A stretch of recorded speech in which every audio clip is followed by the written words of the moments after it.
Hello and welcome to this Friday edition of Global Lens on News9 Live with me, Neha Khanna. As always, we have a packed show for you and our focus continues to be on the escalating tensions between India and Canada. Days after the Canadian Prime Minister accused India of orchestrating the killing of Khalistani terrorist Hardeep Singh Nijjar without furnishing any evidence, Justin Trudeau now says Canada is committed to building closer ties with India, despite the quote-unquote credible allegations that he has levelled against the country. Speaking at a press conference in Montreal, Trudeau said he thinks it's extremely important that Canada and its allies continue to engage constructively and seriously with India, given its growing importance on the world stage. He said, and I quote, "India is a growing economic power, an important geopolitical player, and as we presented with our Indo-Pacific strategy just last year, we are very serious about building closer ties with India." And then came the caveat, where he said, at the same time, obviously, as a rule of law country, we need to emphasize that India needs to work with Canada to ensure that we get the full facts of this matter. Trudeau also said the United States had assured Canada that Secretary of State Antony Blinken would raise these allegations during his meeting with India's External Affairs Minister S. Jaishankar. Significantly, in the official statements issued by the two sides, including the US, there is no mention of the Nijjar case. However, news agency Reuters has reported that the Canada row did come up in the talks between the two leaders. Quoting a US official, the report says the US Secretary of State Antony Blinken urged India to cooperate with the Canadian investigation into the murder of Sikh separatist Hardeep Singh Nijjar during a meeting with Indian Foreign Minister S. Jaishankar on Thursday. Jaishankar is on a 5-day visit to Washington. The Canadian Prime Minister has alleged that the Indian government was behind the killing of Nijjar in the country's British Columbia province on the 18th of June. India had designated Nijjar as a terrorist in 2020 as he was wanted in multiple cases of targeted killings and hate crimes in India. Even Interpol had issued a red corner notice against Nijjar. Despite that, Canada went ahead and granted citizenship to the Khalistani separatist. Now, India has firmly rejected Canada's allegations as absurd and motivated. Remember, over the years, India has handed over to Canadian authorities multiple dossiers on Khalistani terrorists and extremists detailing their involvement in serious crimes while they operated freely from Canadian soil and made at least 25 extradition requests. Canada has not honoured even a single such request. Meanwhile, the Royal Canadian Mounted Police, who have been accused of botching the probe into the killing of Nijjar in a detailed report by the Washington Post, have now said the killing of Nijjar remains an active and ongoing investigation. Just yesterday, the Canadian media reported that Nijjar's son Balraj has said in an interview that his father had regular meetings with Canadian Security Intelligence Service officers once or twice a week, including a couple of days before his killing on the 18th of June, with another meeting scheduled for 2 days later. Many are now asking, was Nijjar a Canadian intelligence asset? In another report, the Vancouver Sun newspaper has stated that a man has been arrested for vandalizing 2 large Hindu temples in Surrey. They say the suspect and his accomplices are accused of plastering the Hindu places of worship with yellow-red posters. The posters call for a separate Sikh homeland in India and declare that Indian diplomats in Canada are wanted for the assassination of Khalistani terrorist Hardeep Singh Nijjar. This is not the first time that Hindu temples in Canada have been targeted by pro-Khalistan extremists. In fact, Gurpantwan Singh Pannon has been operating openly from Canadian soil and threatening not only Indian diplomats but also Hindus in Canada, asking them to leave that country and return to India. Needless to say, no action has been taken by the Canadian authorities against either Pannon or any such extremist elements. The question we're asking on Global Lens tonight is this: has Canada hit a brick wall in its investigation into Nijjar's killing after accusing India of being behind it and producing no evidence to back its claims? Where is the evidence? Is the most fundamental question that Justin Trudeau needs to answer. Is Trudeau rapidly losing face and credibility both in Canada and abroad with his reckless shoot and scoot vote bank politics? Let's put those questions to our panel of experts. Joining me on the show, former Indian diplomats, Ambassador KP Fabian and Ambassador RP Kaushik, and completing the panel is Major General Ashwini Sivaj, geopolitical expert. Gentlemen, welcome to the show. Ambassador KP Fabian, let me begin with you, sir. Let's take this one point at a time. Antony Blinken, the US Secretary of State, has taken up the Nijjar killing matter with our foreign affairs, with our foreign minister in Washington, says a Reuters report which has quoted a US official. Even though there is no mention of this case in the official statements issued by the two sides.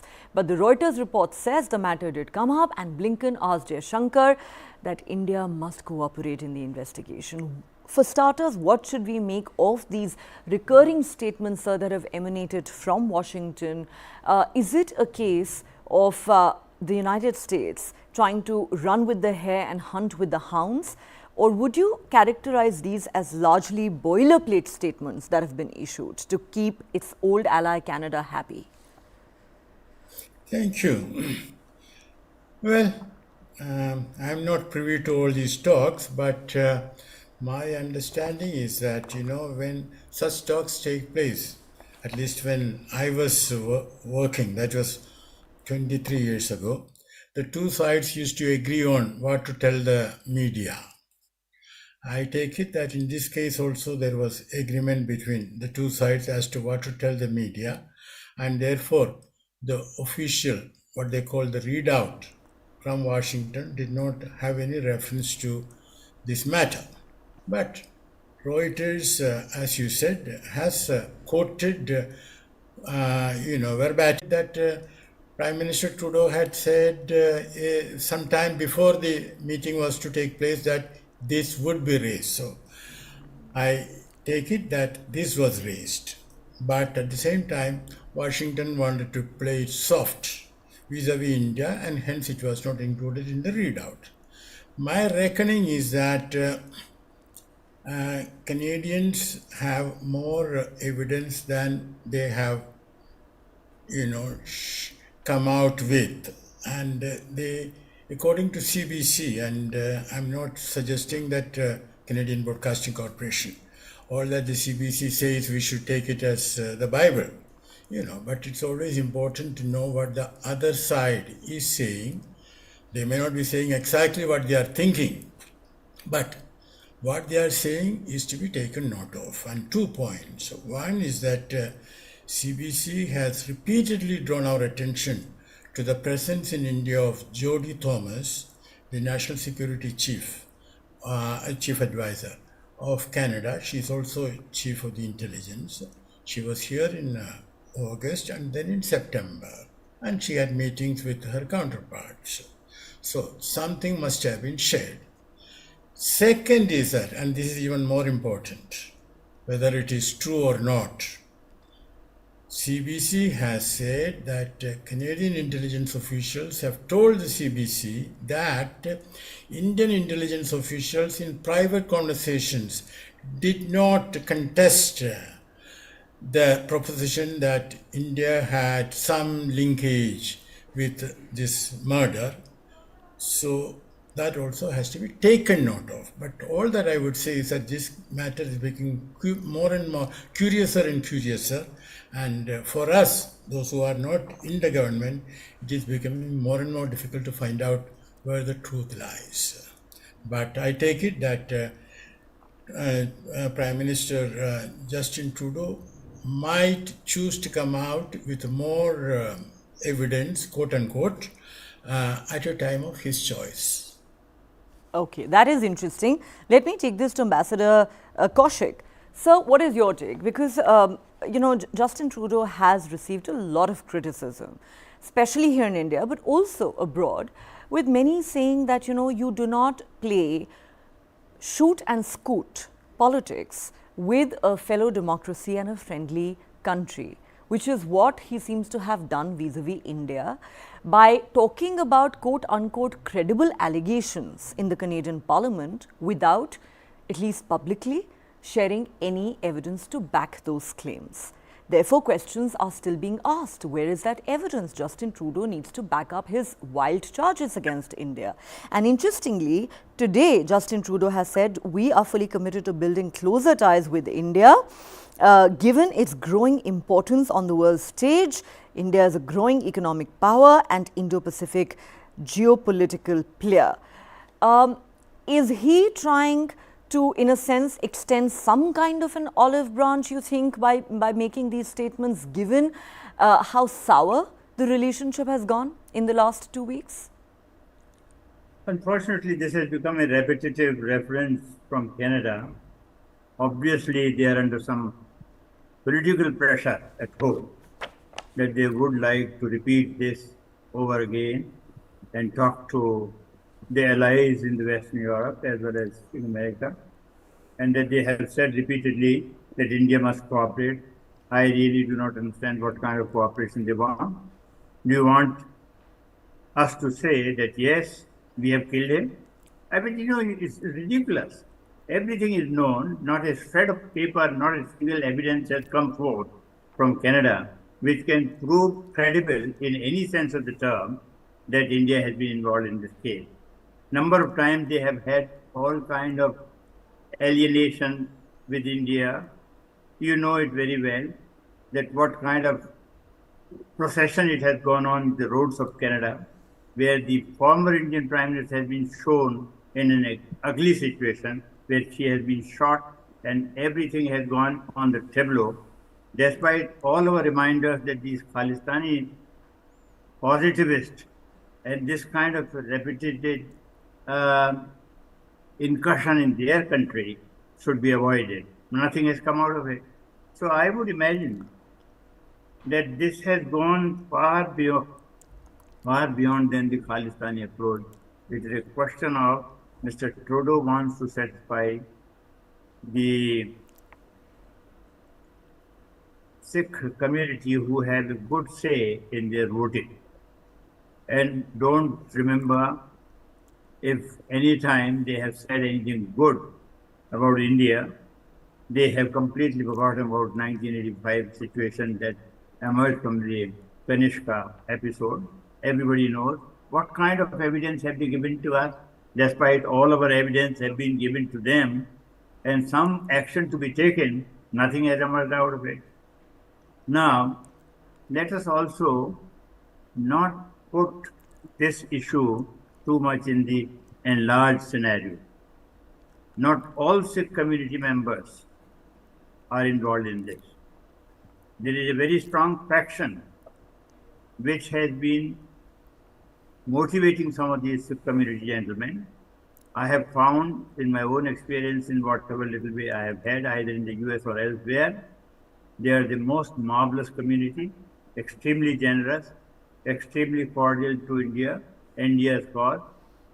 And here sometimes you have a very large picture, as if a great revolt is taking place against India and these members are involved in it. I think the first thing that Trudeau must do is to prevent any such occurrences on their land. For instance, when I was in some place as an ambassador, I found that the Pakistan was carrying on certain type of hostile propaganda against us and observing some kind of a Kashmir Day. I spoke to the leadership and that was prevented. They did not allow their country to be a playground for this kind of a politics. Likewise, I would imagine that Mr. Trudeau should have taken some step, some initiative to calm down the situation and not carry on this kind of a propaganda all the time, repeatedly. Every time he is reminding we must be cooperating. What kind of cooperation he wants, I do not know. I would imagine that this should be clearly told in as many words that Mr. Trudeau has to come out with tangible evidence which can be verified, can be brought to the books in a manner by which we can do something about it. Yes. Think about it. I totally agree with you, sir. And you were quite right in pointing out that, the Khalistan movement had all but died, especially in India. The only country that seems to be keeping it alive is Canada. And it is the likes of Justin Trudeau who are playing cynical and venal vote bank politics, even at the interest of, even at the risk of jeopardizing India-Canada ties. Let me now go across to Major General Sivaj. Major General Sivaj, India's External Affairs Ministry is on record as saying we have not received any evidence from the Canadians.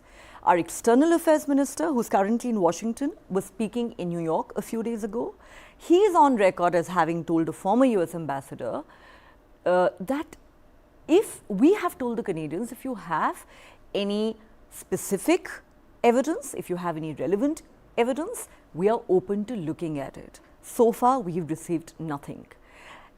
This is a country that has not only looked the other way, but under Justin Trudeau, actively encouraged Khalistani elements, extremists, and in some cases terrorists on Canadian soil. As has been pointed out, they've not just been exercising their freedom of speech, many of them are wanted in cases of violence and targeted killings in India. They celebrated the assassination of our former Prime Minister Indira Gandhi. They've openly threatened Indian diplomats and even are now threatening Hindus in Canada.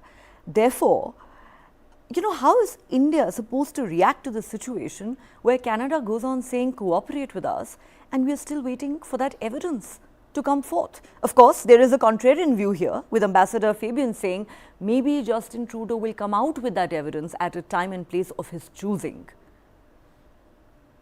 Neha, what I feel is that as far as Justin Trudeau is concerned, he is playing with the fire.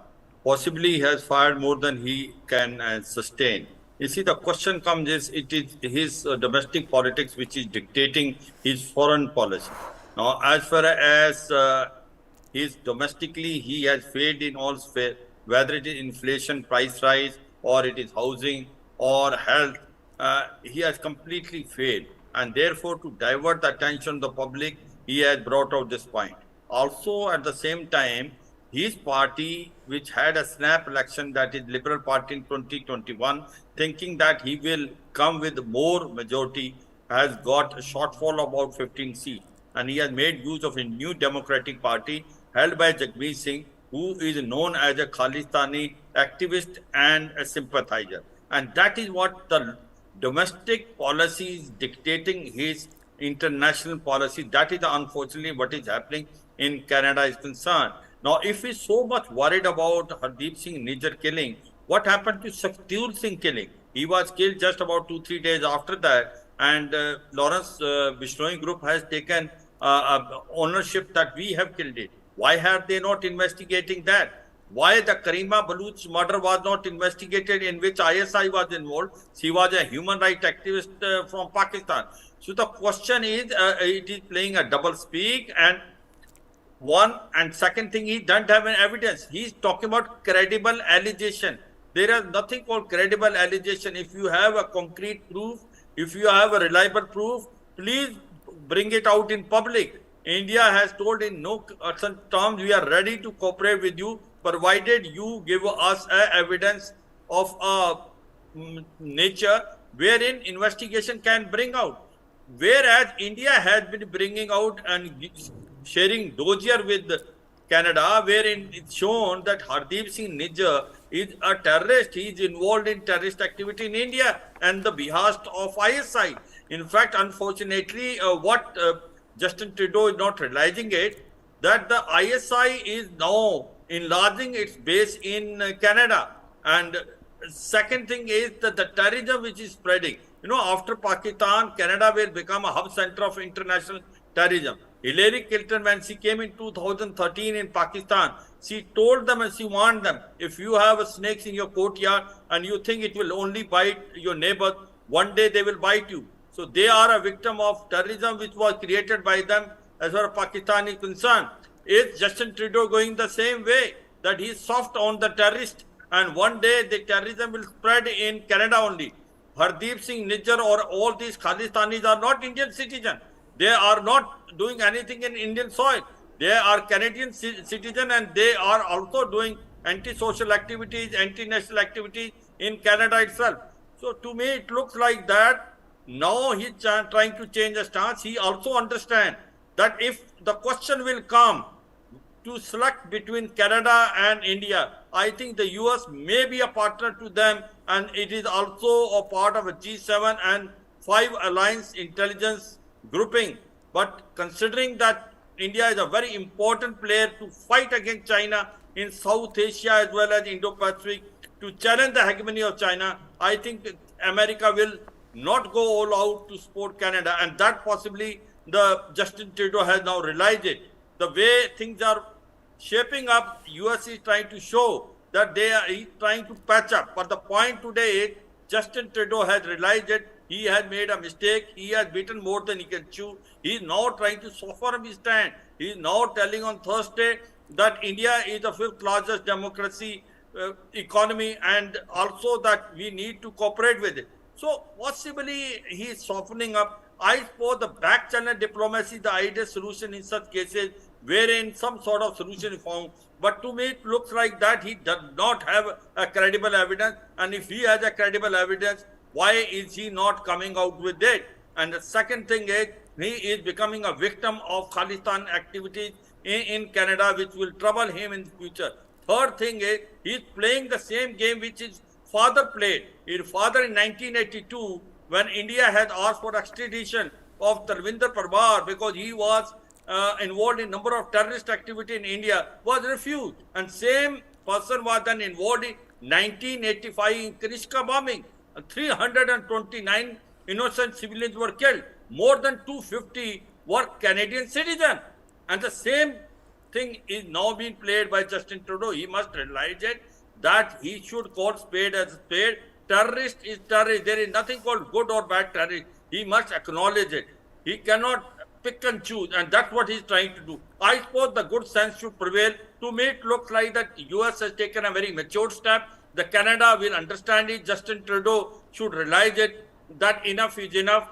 This matter needs to be resolved diplomatically through back channel diplomacy, rather than speaking at each other. Try to sort it out with together. You're right, sir. But then Justin Trudeau has to start displaying some maturity.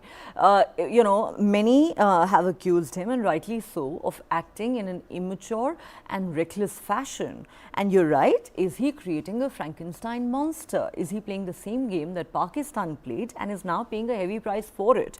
Let me go back to Ambassador Fabian at this point. Ambassador Fabian, I don't know if Justin Trudeau is softening his stance on India and extending some sort of an olive branch. We've heard what he said on Thursday. But my question to you is this. The Washington Post came out with a report a couple of days ago where they accused the Canadian police of completely botching the investigation into the Nijjar killing. We know not a single person has been arrested even close to 4 months after the killing. On top of that, there are many eyewitnesses who were interviewed by Washington Post who've been quoted as saying that the killers came in a Sikh get-up. Why doesn't it occur to Justin Trudeau that this killing may well be the outcome of an inter-gang Khalistani rivalry, something that is known to have existed on Canadian soil for a very long time? And how do we know that there is not an ISI dimension to it, as has been pointed out by General Sivach? Thank you. Just before answering the question, I want to make 2 points. One is that it is true that it is only a very small percentage of the Sikhs in Canada who support the Khalistan project. But we have to understand that this small minority is extremely active, A. B. The rest of the Sikh community is not, active at all. In other words, the Sikh leaders who support Khalistan do get the Sikh votes. That's a fact of life. So the Sikh community in Canada has to be a little more, to be active, a little more politically. Second is that the mention was made about, Parmar, and that Justin Trudeau's dad did not agree to the extradition. Yes, I was there in 82. It's like this. Pierre Elliott Trudeau, he was wrong in not agreeing to our request for extradition. But from that to argue that the Kanishka would not have occurred if Parmar had been extradited, no, that is bad logic, because to do something of that sort of thing, they were thinking about it. With or without Parmar, it would have happened. Now, coming to the Washington Post story, I read that, and RCMP had given a rejoinder to that. That also came in the either CBC or in the Canadian media. And they have said that Washington Post story said that the RCMP reached the site after some delay and all that. RCMP and there was a turf war and other such allegations, yes. Yes, that they reached within a couple of minutes. I forget how many minutes, 4 or 5, whatever it is. Now, I want to make another point. You said that, they have not till now been able to apprehend any of those people, whether it is 6 people as Washington Post says, or 3 people as the story is spread by others. Now, it's like this. RCMP can be very, very crafty. It is quite possible that they have apprehended them, but again, I repeat, they will come out with it at a time of their choice. Now, the last point. You must be right, and I agree with you, that this man must have been killed. Nijjar must have been killed as a result of the internal gang. They go and kill each other. But let us not forget that the ISI could have been behind it, but there is another matter, and that is that when I was in Canada, our intelligence people, and I don't blame them, they had to do it. They used to go and meet these extremists, either for tea or for a beer or even in their own houses and all that. Because, intelligence official has to find out what is happening. You see? So what I am afraid is that while our people might not have had anything to do with this killing, it is quite possible that RCMP has got a lot of electronic evidence, camera and all that, of our people meeting with these people. And last but not least, you see, 2 people are supposed to have fired the shots, and then there was a getaway vehicle. It is not beyond the means of RCMP to make those people come out with statements implicating India, whether our people were really involved or not. Exactly. So that's why I'm saying this is very complex. Let us not be complacent and say that, Justin Trudeau has now discovered relations with India are important. No, that is all good diplomatic talk. So as I repeat, this is very, very complex. I agree with you, sir. This is convoluted. But let me get a word in now from Ambassador Kaushik. Ambassador Kaushik, what would you say about what Ambassador Fabian is saying? That, there might have been these meetings between Indian intelligence officers and some of these Khalistani extremists. Before you answer that question, so I want to quote for you and our viewers, a report that came out just yesterday in the Canadian media, where they quoted Nijjar's son, Balraj, as saying in an interview that his father, Hardeep Singh Nijjar, was meeting with CSIS or Canadian intelligence officers on a weekly basis, often once or twice a week. The meeting started, according to him, at the start of this year, and those meetings weren't just about them warning him of the threat to his life. So the question is, if they thought, the intelligence officers in Canada, that they were doing their job by alerting Nijjar to the death threats that were being posed to him, did they really have to do that by reminding him twice a week? Therefore, there are questions being asked in India. Was Nijjar a Canadian intelligence asset? Do you not believe that Canada also needs to answer a few questions? Madam Anchor, you have outlined some of the issues very well, articulated them extremely well, effectively. I would only raise 2 or 3 small points. One is, most of the Khalistanis in Canada are the outlaws from India, criminals who ran away and sought the shelter there. Number of times the government of India has asked for their extradition so that they can be tried here. Canada is aware of it. They have been notified a number of times, Ministry of External Affairs and other sources also, and they know it. No step has been taken to that effect. Number 3, as you would find that India is constantly under pressure, the consulate is under attack, temples have been attacked, Hindus have been threatened, intimidated. What steps have been taken by Canadian government to that effect? Now, I would put it the other way around. Why not we talk to Americans and say, you kindly convince your neighbor that they have to respond to some of these very credible questions where we have plenty of proof given, tangible proof given, everything is there, and they should take some initiative, they should take some action. Why have they not taken? I mean, put it the reverse way. Why should we always be responding? If you have some credible evidence, give us. Why? What kind of credible evidence we want? We don't need anything. If Canada has some credible evidence, all right. We have asked it repeatedly. That issue is completely buried, deep in the ground, and need not be talked about unnecessarily.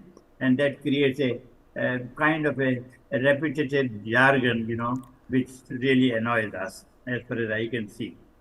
I think you have to reverse the position and put them in the question court and put them the idea as to what exactly they have taken and what exactly they intend doing there. It cannot be the same way all the time that India is under pressure. India has to provide them credible evidence. India is this. What their father did, the history is very well known to you.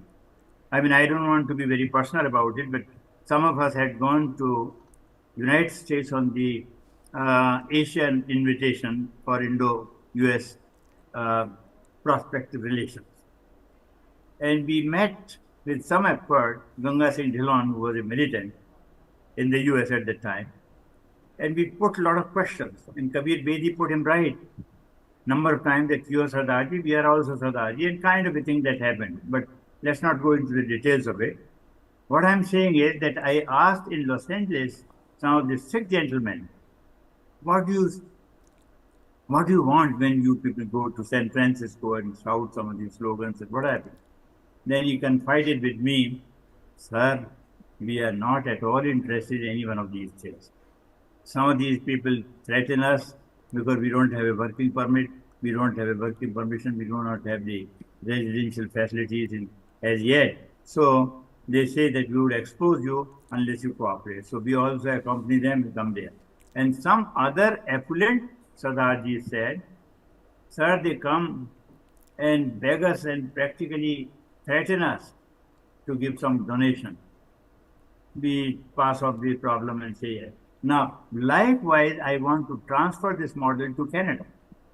What I am saying is that some of the factions which have become so agitated and so active and doing the most mischievous act there have been totally pampered by the government. What step have we taken to calm them down? It is right time for the government of India to take initiative in these matters, rather than being all the time responsive to the queries which are downright, if I may be pardoned, totally absurd.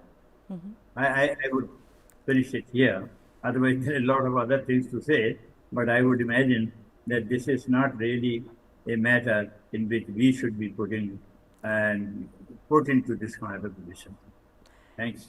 Well, thank you for sharing those very interesting anecdotes with us, sir, because they do shed a light on what has been going on in the name of the Khalistan project for a very long time in these countries, from Canada to the United States.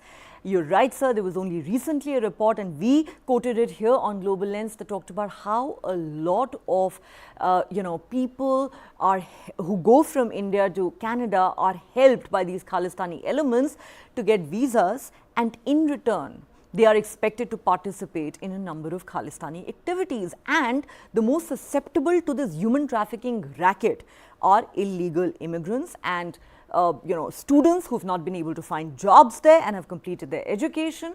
And Canada is a country that says it takes human trafficking very seriously.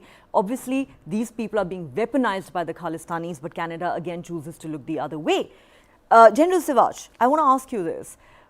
What would you say to those who are asking, was Nijjar a Canadian intelligence asset? Were they working together? We need more details from Canada on this. And two, just late yesterday, the Vancouver Sun reported that another 2 large Hindu temples have been vandalized in Surrey, which is where Nijjar came from. And we've seen, sir, this is not the first time Hindu temples have been attacked and vandalized on a number of occasions. Just recently, Panun issued a viral video where he was threatening Hindus in Canada, asking them to leave that country and return to India. So, when Justin Trudeau talks about the rights of one minority, as he puts it, what about the rights of another minority, the Hindus in Canada? He's certainly not concerned about them. Absolutely. You see, Neha very rightly brought out this issue that as far as Canada is concerned, it has approximately a population about 8 crore. And out of them, the 6 are almost about 3.8 lakhs.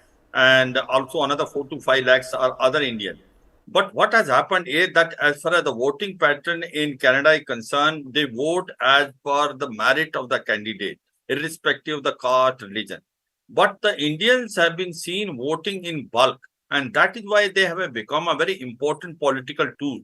And that is why this National Democratic Party, though the strength is only 2.1%, but makes a lot of difference in almost 15 seats. And number of seats have been won by the New Democratic Party on this issue. The 6 and the other Indians vote in bulk. And therefore, the people who are involved in Khalistan activity may be only minority, or they may be, under pressure from the other Khalistanis because they have been brought by India and they have paid for them. They are now being sort of being blackmailed. But all said and done, this is the truth. What is happening is that the Khalistani activities are increasing in Canada. ISI is totally involved. Necro-terrorism is working. There are a lot of drug money coming. People are being pressurized. At the same time, our Hindu temples have been vandalized and no action is being taken as far as the Canada government is concerned. If they are so much worried about one community, one minority, they must be equally worried about the other minority. And what sort of professionalism which has been shown by Canada government, that they have not able to resolve any issue. Who killed Karima Baluch? Who killed Sakdul? And this, as far as Kanishka killing concerned, it took them 3 decades to come with a report, and which was nothing but eyewash. And imagine what has happened in their parliament, that the Nazi veteran was honored. They didn't even know that he's a Nazi until unless it came out. It was a national embarrassment. Though the speaker has apologized, it's a total mistake of Justin Trudeau. So to me, it looks like Justin Trudeau is not realizing the larger picture. He's just playing to the gallery of certain militants and also the ISI too, just to remain in power. And remember, his popularity is going day by day down. And today, he's very unpopular in, no Prime Minister has been so unpopular in last 50 years as Justin Trudeau today. There, the Conservative Party is now taking a lead. So the question is, just for his political survival, he is doing what he is doing it. He is just doing basically to please National Democratic Party of Jagmeet Singh to stay in power. But unfortunately, he does not know that the damage which he is doing as far as the relation with India is concerned. We are the 5th largest economy, 4th largest military. There was a free trade agreement which is, about to be signed between both the countries. Today, India needs Canada, but Canada needs India more than India needs Canada. That must be understood by him. We are no more a pushover. And therefore, to meet like that, Justin Trudeau must realize it and see a larger picture. For bygones are bygones. I suppose some sort of a solution will be found out, because US is interested in patching up this problem. US needs India much more than anyone else as on today, especially in Indo-Pacific as well as in South China. And they are now dictating terms, and they are pressurizing Canada that, let's resolve this issue rather than blowing it out of proportion, because that's the only way of playing against China, because China is becoming stronger day by day in Indo-Pacific. And in case the pressure is put on India, the India stance changing toward Russia, America made a biggest mistake of putting pressure to the Russia and Russia-Ukraine war. Today, Russia is in the lap of China. They don't want to repeat this mistake You're right, again. sir. I don't think America would want to take that risk. I suppose this will not happen, and maturity will prevail, and some sort of solution will be found out, and it will be played low. That is what it is required, because the killing of basically Nijjar is by inter-gang rivalry, which is very prevalent in Canada as on today, and which is dictated by ISI. Absolutely. And to think that Justin Trudeau thought it fit to go running to his parliament and to make these wild allegations so publicly against India, like I keep saying, a fellow democracy in a friendly country, without furnishing any evidence. Yes, the man is playing venal vote bank politics for his political survival. And you're quite right, sir. If Nazigate that happened right in the Canadian Parliament teaches us anything, it is probably this, that the Canadian intelligence apparatus needs to pull up its socks rather than training its guns on India. But on that note, Ambassador KP Fabian, Ambassador RP Kaushik and Major General Sivash, as always, it's been a pleasure having you on the show. Thank you so much for your time and perspective. Thank you. And before we go, let's watch this documentary by News9 Plus, which is driven by aspirations of settling abroad. People from the North Indian side of Punjab end up putting their money and lives at risk. Take a look.